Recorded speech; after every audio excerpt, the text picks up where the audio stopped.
est toujours à la fête de l'artisanat à Foix et nous sommes en compagnie d'une équipe de la MAF. Alors, je suis en compagnie de Emmanuel Murnouve, bonjour. Bonjour. Et de Elisabeth Azopardi. Bonjour. Comme son nom ne l'indique pas sur le badge qui a été produit, mais ça on ne dira pas. Voilà. Donc on va parler de mutuelle, mais on va parler d'assurance. Alors, la MAF, c'est un mutualiste, comme on dit, mais vous faites à la fois de la mutuelle et à la base de l'assurance. On est bien d'accord ? Alors Emmanuel, vous êtes là parce qu'en fait vous coordonnez toute une équipe sur plusieurs départements, si je ne m'abuse. Est-ce que vous pouvez nous expliquer un petit peu tout ceci ? Alors, moi, mon rôle, c'est d'encadrer une équipe de conseillers pro qui s'occupent des entreprises, des commerçants, des artisans, des entreprises du bâtiment sur 4 départements.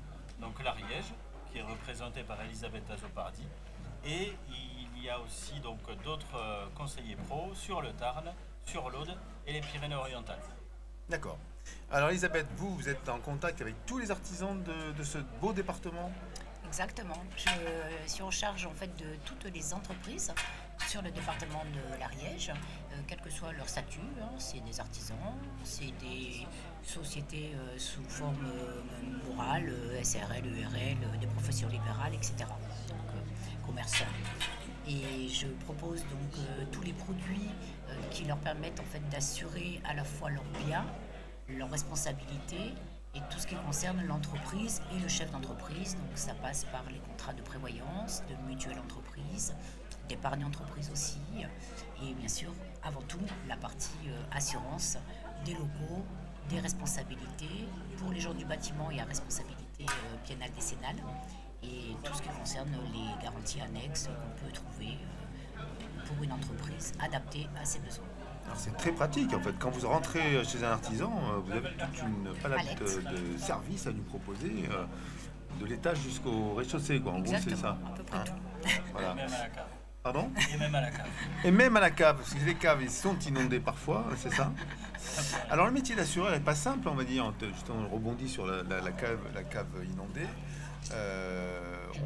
Bon là, on va dire, vous avez chaud là, il paraît, 35 degrés, donc changement climatique, on a de plus en plus de problèmes liés au changement climatique, donc des inondations, de la grêle, peut-être des façades ou des toits abîmés quand on est artisan, donc tout ça c'est un métier qui se complique un peu par rapport à l'environnement qu'on a, le changement climatique.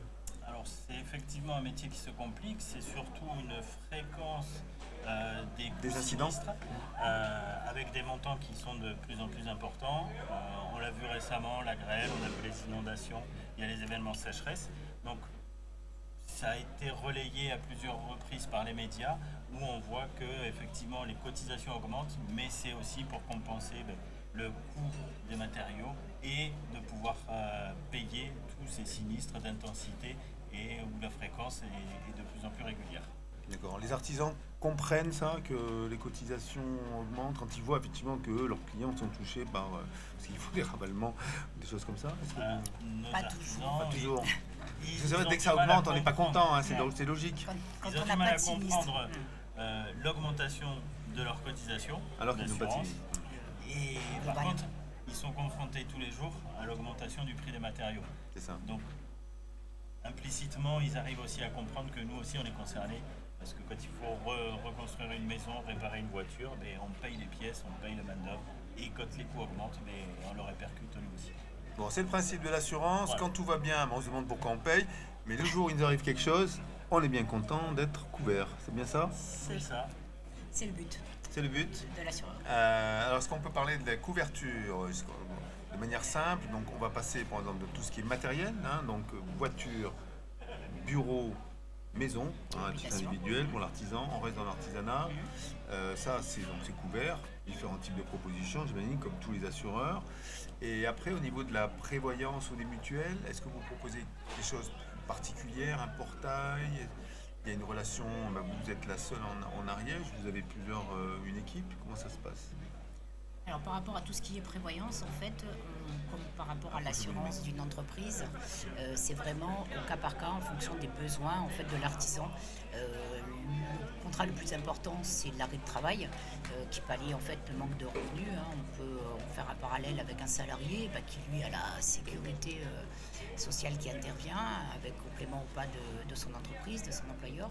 Et l'artisan a vraiment besoin, je dirais, de prendre une couverture, puisque sans ça, en fait, il ne pourra pas avoir ses propres revenus et donc incidence sur la famille, voire même sur l'entreprise, puisque par définition, une entreprise a aussi des charges. Donc nous, on propose à la fois cette partie, on va dire, individuelle, et à côté, une prise en charge, en fait, toujours corporelle, en cas d'accident ou de maladie, sur l'entreprise pour pallier aux charges fixes qui, elles, vont aussi courir, malheureusement, si l'artisan ne peut pas travailler, même s'il a éventuellement des salariés. Tout ça s'étudie vraiment au cas par cas. Alors, sachant que ce n'est pas obligatoire pour un artisan indépendant, comment on arrive à convaincre? Est-ce que c'est difficile de convaincre quelqu'un de dire, attends, si tu as un souci, tu vas voir, tu vas te retrouver dans la panade, entre guillemets. Le convaincre, non, on le sensibilise. Oui. Donc la plupart du temps, ils sont relativement réalistes. Par contre, après, c'est une question de budget. C'est vrai que l'artisan va avoir d'abord les obligations pour assurer ses véhicules, son entreprise, ses responsabilités décennales. Et dans le bâtiment, ça a quand même un certain coût. Et effectivement, la prévoyance va être un élément qui ne sera pas forcément, on va dire, déterminant dans son budget. Donc après, on essaye de le sensibiliser pour lui faire comprendre qu'évidemment, s'il n'a pas de prévoyance, ça peut être relativement dramatique, et pour lui, et pour son entreprise. Est-ce que la pyramide des âges joue là-dedans? Bien sûr. Quand on est jeune, on démarre, on dit bon, attends, moi si je sors Bien du sûr. toit, je vais retomber. Et puis quand on approche la cinquantaine, on se dit oulala, ça va commencer à être compliqué. J'imagine qu'on est plus sensible avec l'âge, c'est ça? Bien sûr, avec l'âge et puis l'expérience, parce qu'on a un collègue qui est tombé du toit, parce qu'on a eu un accident de voiture, qu'on a resté avec une incapacité, tous les éléments, tous les événements de la vie qu'on peut vivre directement ou indirectement avec la famille, les collègues ou autres. Donc oui, quand on est jeune, on se dit que l'accident, ça peut arriver bien sûr comme à tout le monde. La maladie, on se dit que non, on est épargné, mais en fait non, personne n'est épargné ni en maladie ni en accident. Mais après, c'est vrai qu'il y a un coût. Jeune, ça passe après. Oui, quand on démarre, quand on arrive, il y a tellement de trucs qui arrivent, toutes les charges qui arrivent, on n'a pas le chiffre d'affaires qui va avec. Voilà, surtout quand l'entreprise débute. On zappe. J'ai été jeune créateur d'entreprise, je témoigne. D'accord. Maintenant, je suis un peu plus âgé, donc je témoigne aussi.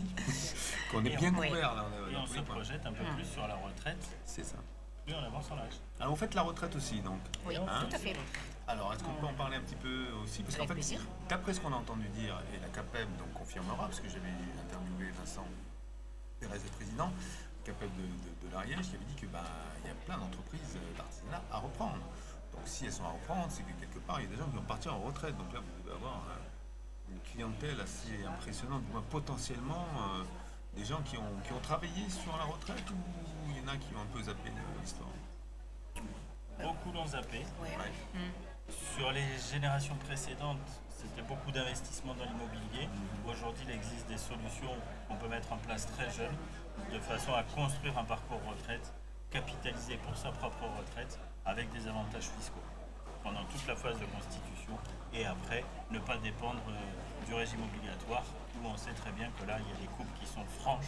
Oui, le débat sur les retraites, là, qui est récurrent, parce que c'est tous les 6 mois maintenant, et que ça aide un peu à prendre des produits privés, entre guillemets, ou particuliers. Ça sensibilise surtout, et ça incite fortement à ce que chacun fasse en sorte de préparer sa retraite par soi-même. Ok. D'autres choses à ajouter? Vous avez l'air dubitatif sur la retraite.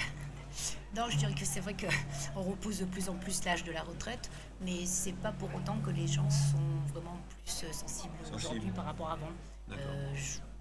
Après, les jeunes n'ont pas cette perspective. Ah, pour les jeunes, vous voulez dire, oui. Oui, pour les jeunes, 30 ans, 40 ans, enfin, la retraite pour eux, c'est un grand mot. Régime obligatoire par rapport, entre guillemets, aux anciens ou à ceux qui ont 40 ou 50 ans aujourd'hui. D'accord, mais bon, votre travail, c'est de les convaincre, du moins de leur présenter, les sensibiliser, comme Bien vous avez sûr. dit, Elisabeth. Oui. Merci Emmanuel, merci Elisabeth. Avec plaisir, merci à ils vous. peuvent vous trouver sur la MAF, je suppose. À Pamiers et à Saint-Giron. Voilà, nous avons deux C'est celle agences. qu'on préfère, c'est ça, en fait, a priori? Exactement, c'est la marque. C'est le fameux jingle que tout le monde connaît en France. Pas de Ah problème. oui, depuis Voilà. longtemps. Merci beaucoup. Merci à vous. Au revoir. Ah, ils ont aimé.